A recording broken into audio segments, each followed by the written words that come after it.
भाई सबको Ram Ram. MK campus में आप लोगों का स्वागत है। नेक्स्ट टॉपिक हम करते हैं ओलंपिक गेम्स। पिछला हमने किया था कॉमनवेल्थ गेम्स। तो इस बारी लेट्स स्टार्ट। तो इस बारी जो ओलंपिक गेम्स हुए थे वो थे 30 सेकेंड्स, 32वां संस्करण हुआ था। अभी हम देख लेते हैं ओलंपिक गेम्स की हिस्ट्री क्या है। ओलंपिक गेम्स इंस्पायर्ड हुए थे ओलंपिया ग्रीस जो है ना, ओलंपिया नाम का गेम्स करवाता था अपने ग्रीस में। तो वहाँ से ओलंपिया ही ओलंपिक बना। जो इंटरनेशनल ओलंपिक कमेटी है उसका गठन किया गया था बैरोन पेरी नाम याद रख लेना। बैरोन पेरी कब हुआ था? 1894 में। यानी कि जो इंटरनेशनल ओलंपिक कमेटी है उसका गठन हुआ था 1894 में। किसके द्वारा? Baron Pierre de Coubertin. Okay. First modern Olympic games की जो मतलब पहले मॉडर्न ओलंपिक गेम्स कब हुए थे? वो हुए थे एथेंस में 1896 में। मतलब 94 में तो इंटरनेशनल ओलंपिक कमेटी बनी और उसके सिर्फ 2 साल बाद ही 96 में एथेंस हुआ। इतनी जल्दी तो HSSC भी काम नहीं करता। 20 में फार्म भरवाए थे, 23 में पेपर होना है, बेरानी ज्वाइनिंग करते ही देंगे बच्चे को। चलो, ओलंपिक्स जो गेम है वो 5 तरह के होते हैं। अभी तक हमने शायद एक ही तरह के सुनोगे मैक्सिमम को जो ये वीडियो देखेंगे, लेकिन ये 5 तरह के होते हैं। First winter Olympic games, second Paralympic games, youth Olympic games, 5 continental games और world games. Winter Olympic games हुए हैं अपने बीजिंग में 2022 में बीजिंग चाइना में। और इसका जो है ना, हमने इंडिया ने बाइकआउट किया था। क्यों? क्योंकि जो गलवान वैली में पंगा हो रखा है इंडिया का और चाइना का, उसकी वजह से।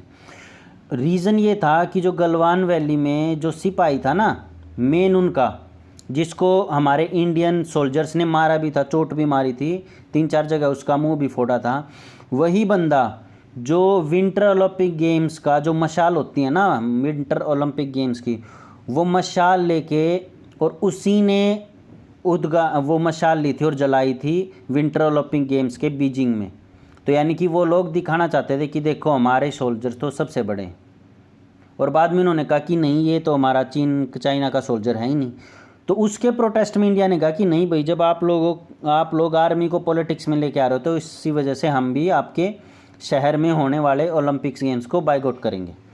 लेकिन इसका एक प्रतिनिधि किया था बस आरिफ खान के, जो एक फ्लैग बियरर था, जो स्टार्टिंग में फ्लैग लेके जाते हैं जब ओपनिंग सेरेमनी होती है किसी भी गेम की। तो वो किया था सिर्फ आरिफ खान ने। ये याद रख लेना, आ सकता है डायरेक्ट। पैरा ओलंपिक गेम्स का इंडिया की तरफ से 54 प्रतिभागी थे और टोक्यो में हुआ था जापान में, 16वां हुआ था पैरा ओलंपिक गेम्स। और ये हुआ था 24/8 से 5/9 तक। ठीक है। इसमें हमारे जो मेडल्स थे वो थे 5 गोल्ड मेडल, 8 सिल्वर और 6 ब्रॉन्ज, यानी कि 5 स्वर्ण, 8 अपना रजत और 6 कांस्य, टोटल हो गए 19। यूथ ओलंपिक गेम्स, देखो कोई भी गेम होते हैं ना उसमें धीरे धीरे और गेम जोड़े जाते हैं। स्टार्टिंग में ही सिंपल गेम थे, उसके बाद विंटर ओलंपिक गेम आई। विंटर ओलंपिक गेम्स में क्या होते हैं, जैसे स्केटिंग हो गया, कोई भी गेम्स जो विंटर में हो, बेसिकली जो आइस के ऊपर हो, जैसे पोलो हो गई, आइस के ऊपर जो भी गेम खेले जाएँ वो विंटर ओलंपिक में होगी। पैरा ओलंपिक्स में जो भी हमारे हैंडीकैप्ड हैं खिलाड़ी, उनके लिए पैरा ओलंपिक गेम्स करवा दिए। यूथ ओलंपिक, भाई जिसकी एज 14 से 18 के बीच में, उसके लिए यूथ ओलंपिक करवा दिया। ये 2007 में स्टार्ट हुए। देखो 1996 में हमारे पहला हुए थे एथेंस में, लेकिन उसके बाद 2007 में ये जोड़ा गया यूथ ओलंपिक गेम्स। तो सोचो धीरे धीरे गेम्स आगे बढ़ रहे हैं। फिर आए 5 कॉन्टिनेंटल गेम्स, मतलब जो अभी चल रहा है, America, Africa, Asia, Europe, Pacific, ये सारे कॉन्टिनेंट की तरफ से, महाद्वीपों की तरफ से प्लेयर्स आते हैं और आपस में प्रतियोगिता लड़ते हैं। और फिर जो फर्स्ट आता है उसको गोल्ड, सिल्वर और ब्रॉन्ज दिया जाता है। 5th हमारे वर्ल्ड गेम्स, जो कि हमारे बीजिंग USA में हुए थे। बीजिंग कह रहा हूँ, बर्मिंगम US में हुए थे ये। और इसमें हमारे इंडिया का सिर्फ एक मेडल आया था, वो आया था आर्चरी में, यानी कि अपना तीरंदाजी में। वो भी ब्रॉन्ज मेडल आया था, अपना कांस्य पदक। और इसमें प्रतिभागी थे ज्योति सुरेखा वेन्नम और अभिषेक वर्मा, ये 2 थे प्रतिभागी। और वर्ल्ड गेम्स कब हुए थे? 9/7 से 17/7। आई होप याद हो गया होगा। 2022 में वर्ल्ड गेम कब हुए थे? 9/7 से 17/7 2022 में। अब जो इंटरनेशनल ओलंपिक कमेटी बनी ना, ये देखो ये सारे हो गए। अब कुछ एरिया फिर भी अनटच रह गए। कैसे? जैसे जो डेफ होते हैं, जैसे जो बहरे लोग होते हैं, उनको सुनाई नहीं देता कब चलना है उनका। फिर अगर किसी को कम सुनाई देता है ना, तो उसका देखना बॉडी का बैलेंस भी बिगड़ जाता है। तो इसीलिए उनके लिए अलग से ओलंपिक गेम्स करवाए गए, जिसको हमने कह दिया डिफ ओलंपिक्स। फिर दूसरी कैटेगरी का है भाई, जिसको दिमागी तौर पे कोई बीमारी है, जिस पे इंटेलेक्चुअल डिसेबिलिटी है, तो उनके लिए अलग से गेम करवाए गए, जिसको नाम दिया गया स्पेशल ओलंपिक गेम्स। अब इसमें और भी धीरे धीरे अमेंडमेंट हो सकती है। जैसे थर्ड जेंडर के लिए और धीरे धीरे गेम्स आ सकते हैं, शायद 2030 के आसपास गेम आ जाए थर्ड जेंडर के लिए, जिसमें सिर्फ और सिर्फ ये हो कि भी अदर जेंडर ओलंपिक गेम्स, क्योंकि उनके अंदर मेल और फीमेल के मुकाबले में स्ट्रेंथ ज़्यादा होती है, तो इनके साथ नहीं दौड़ सकते। समझे? अब हमने इसकी हिस्ट्री जान ली। अब हम देखते हैं जो 32वां संस्करण है ओलंपिक्स का, वो कहाँ हुआ? वो हुआ टोक्यो जापान में 23 जुलाई से 8 अगस्त 2021 में। ठीक है, ये सिंपल सा है, कोई ज़्यादा वो नहीं है। देखो फिर अपन इसका मस्कट देख लेते हैं। मस्कट है मीरताई तोवा। अब मीरताई तोवा कैसे याद रखोगे? मस्कट याद रखना, यानी कि मीराबाई चानू, उसने वेट लिफ्टिंग में मेडल जीता था, तो यानी कि मीराबाई चानू के नाम से ही रखा गया है मस्कट का नेम मीराई तोवा। ठीक है। मोटो क्या था? मोटो था यूनाइटेड बाय इमोशंस। हमें इमोशंस के थ्रू एक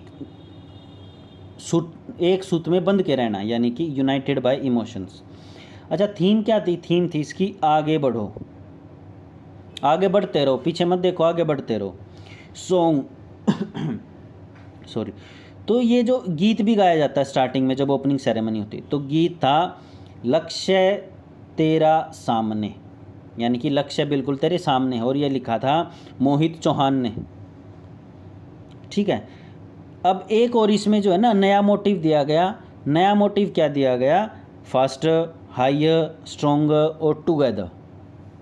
ठीक है। एक नया आदर्श वाक्य बनाया गया ओलंपिक गेम्स का नया आदर्श वाक्य, वो क्या था? Faster, higher, stronger, together. ये 4 वर्ड है, आ सकते हैं। या तो ये कह देगा, इसमें से 3 दे देगा और एक अलग कह देगा, तो वो देख लेना। अच्छा, जब ओलंपिक गेम्स हुए तो जो ओपनिंग सेरेमनी होती है उसके अंदर हमारे फ्लैग बियरर, यानी कि हमारा फ्लैग लेके कौन चला था हमारे देश का? वो चला था एक तो मैरी कॉम और एक मनप्रीत सिंह। ये अपना बॉक्सर है, मनप्रीत सिंह अपना हॉकी प्लेयर है। ओके। समापन, जो जब गेम्स ख़त्म हुए तो क्या करते हैं, हमेशा गेम्स जब ख़त्म होते हैं ना, तो उससे जो 1 दिन पहले या 2 दिन पहले जिसका गेम होता है ना, उसी को कह देते हैं भाई जो लास्ट है, भाई ऐसा करना, आप लोगों की एक टीम है और आप लोगों में से एक इस बंदे को, जैसे बजरंग पुनिया, आपको भाई ये कहा जाता है कि जब क्लोजिंग सेरेमनी हो ओलंपिक गेम्स की, तो आप फ्लैग बीरर बन जाना। तो वो स्थापना दिवस समापन समारोह पे फ्लैग बीरर का काम किया था बजरंग पुनिया ने। अब 2020 के तो बता दिए, अपन कहाँ हुए थे? 2020 के गेम्स टोक्यो जापान में। ठीक है, जो कि 2021 में हुए थे। क्यों हुए थे? ड्यू टू कोविड-19। कोविड-19 कैसी डिजीज़ है? सार्स, SARS, यानी कि ये हवा से फैलती हैं। ओके। 2024 का जो अगला ओलंपिक्स होगा वो कहाँ होगा? पेरिस, फ्रांस में। अब ये ध्यान रख लेना, या ये आप लोग को खुद बताना है अपने आप से, पेरिस की राजधानी क्या है? Capital of Paris. मैक्सिमम को आंसर मिल गया होगा। अब देखते हैं ओलंपिक्स में इंडिया का क्या क्या पार्टिसिपेट था, इंडिया ने कितने बंदे गए थे। तो टोटल प्लेयर्स थे 126 इंडिया टीम से, और जिन्होंने मेडल जीता, गोल्ड 1, सिल्वर 2 और ब्रॉन्ज 4, यानी कि स्वर्ण, रजत और कांस्य, टोटल मेडल 7 थे। ये अब तक का जब भी ओलंपिक गेम्स में इंडिया ने पार्टिसिपेट किया, सबसे सर्वश्रेष्ठ प्रदर्शन है ये इंडिया का, टिल नाउ बेस्ट परफॉर्मेंस। और जब से ओलंपिक गेम्स में इंडिया ने पार्टिसिपेट करना शुरू किया है, तो इंडिया के टोटल मेडल है 35, वो इस प्रकार हैं कि 10 गोल्ड हैं, 9 सिल्वर और 16 ब्रोंज हैं। हमेशा देखना ब्रोंज हमेशा ज़्यादा ही होते हैं, ठीक है। 2 वुमेन ऐसी हैं जिन्होंने till now to get gold medals, यानी कि सिर्फ और सिर्फ अब तक के जितने ओलंपिक्स हुए हैं और इंडिया ने जितनों में भी पार्टिसिपेट किया, सिर्फ 2 महिलाएं ऐसी हैं जिन्होंने मेडल जीता। एक तो पीवी सिंधु और एक मीराबाई चानू। मीराबाई चानू ने बड़ा ही सर्वश्रेष्ठ प्रदर्शन किया है। इन्होंने 202 केजी वेट उठाया, जो कि 125 साल में पहली बार किसी ने मेडल जीता है। मीराबाई चानू, याद रख लेना ये नाम, ठीक है। गेम्स जो है ना, फर्स्ट टाइम जो इंट्रोड्यूस्ड हुए हैं अपने ओलंपिक गेम्स में 32वें संस्करण में, कौन कौन से गेम नए ऐड हुए हैं, तो वो हुए हैं स्केटिंग बोर्ड। एक स्केटिंग बोर्ड होता है ऐसे करके और नीचे पहिए लगे हुए होते हैं, और उसमें क्या होता है कि इसके ऊपर बैठ इंसान खड़ा होकर अलग अलग करतबबाजी दिखाता है। इसको कई बार फ्लिप करता है, पीछे खड़ा होकर आगे से उठाता है, ये स्केटिंग बोर्ड हो गए। कराटे की शायद मैक्सिमम बेल्ट होती है ब्लैक बेल्ट, जो बहुत ही बढ़िया प्लेयर को दी जाती है आपस में, और जिसमें मार्क्स होते हैं कि भी अगर आपने चेस्ट पे लेग मारी है तो आपको इतने नंबर मिलेंगे, अगर आपने हेड पे अगले की पे मारी है तो उसको इतने नंबर मिलेंगे। ऐसे होता है कराटे। अब नेक्स्ट आ जाता है सर्फिंग स्पोर्ट्स। सर्फिंग स्पोर्ट्स होता है, जैसे देखो समुद्र में वेव उठती हैं बड़ी बड़ी, तो जो उनके ऊपर कलाबाजी करता है ना, एक बड़ा सा बोर्ड लेके ऐसे, और उसके ऊपर कलाबाजी करता है, इसकी वेव के बीच में से निकलता है, इसके ऊपर वेव के ऊपर सवारी करता है, तो उसको कहते हैं सर्फिंग स्पोर्ट्स। क्लाइंबिंग होता है, पहाड़ों के ऊपर चढ़ना, या अलग अलग सी आर्टिफिशियल वो दे देते हैं वो लोग आर्टिफिशियल माउंटेन, और उनके ऊपर अलग अलग स्पोर्ट बना देते हैं, और उनको कहते हैं जो सबसे पहले ऊपर चढ़ा कम टाइम में वो विनर। बस अब जो है ना, 2 प्लेयर हैं अपने इंडिया के जिनको एक से ज़्यादा मेडल मिला है ओलंपिक में, नहीं तो सबको एक एक ही मिला है। वो कौन कौन है? एक तो सुशील कुमार और एक पीवी सिंधु। पीवी सिंधु को 2 बार मेडल मिला, एक तो 2016 में सिल्वर, 2020 में ब्रॉन्ज। 2016 में बड़ी ज़बरदस्त खेली थी, पर जब फाइनल आया, जब गोल्ड के लिए दावेदारी हुई तो थोड़ी सी कमज़ोर दिखी सभी को, लेकिन अन्यथा इसकी परफॉर्मेंस पीवी सिंधु जी की उम्दा परफॉर्मेंस थी, ज़बरदस्त। 2020 में इनकी तबीयत थोड़ा सा डिले थी, इस वजह से इनको थोड़ा सा ब्रॉन्ज से ही सहमत होना पड़ा। अब वुमेन हॉकी और मैन हॉकी ने ज़बरदस्त काम किया है, बड़ा ही ज़बरदस्त। वुमेन हॉकी ने 41 साल में पहली बार सेमीफाइनल के लिए क्वालिफाई किया और सेमीफाइनल खेली, जिसके अंदर 9 प्लेयर अपने हरियाणा से थे, और इसकी एक वुमेन हॉकी टीम में गोलकीपर है सविता पुनिया। इन्होंने बड़ा ही बढ़िया खेला है, इतना बढ़िया खेला है कि इनका नाम ही रख दिया great wall of India, strong wall करके। ये डायरेक्ट नाम ही रख दिया सविता पुनिया का कि भी हम आपको इस नाम से नवाजेंगे आगे से, great wall of India, Bharat की महान दीवार। मेंस हॉकी टीम पहली बार ब्रॉन्ज मेडल जीती 41 साल में। इससे पिछली बार अपना जो हॉकी के जादूगर हैं उनके द्वारा ही जीता गया था मेडल, अब पहली बार जीती है ब्रॉन्ज मेडल। बहुत ही बढ़िया खेली। देखो मेंस हॉकी टीम की मैक्सिमम सहायता करी जो उड़ीसा के अपने सीएम है ना पटनायक साहब, उन्होंने बहुत ही ज़्यादा सहायता करी। सेंट्रल गवर्नमेंट ने इतनी नहीं की। उन्होंने कहा कि भी मैं हॉकी के लिए पूरी तरह से समर्पित हूँ, आपको जितना बजट चाहिए मैं हेल्प करूँगा, जैसा ग्राउंड चाहिए, जैसी फैसिलिटी चाहिए, जैसा आपको कोच चाहिए मैं आपको ला के दूंगा, आप तैयारी करो और आप अच्छे से। और आप इन्होंने रिजल्ट दिया, 41 साल में पहली बार ब्रॉन्ज मेडल आया। और इन्होंने सबसे पहले वीडियो कॉल भी पटनायक साहब को ही करी, ठीक है। इन्होंने जर्मनी को हराया 5-4 से।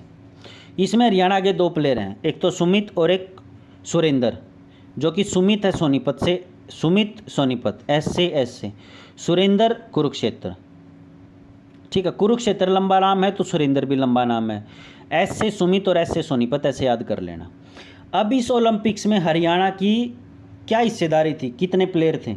हरियाणा के थे टोटल प्लेयर 31, तो लगभग इंडिया की टीम का 24.6% है, लगभग 25%, 24.4% होगा, ऐसा ही कुछ है,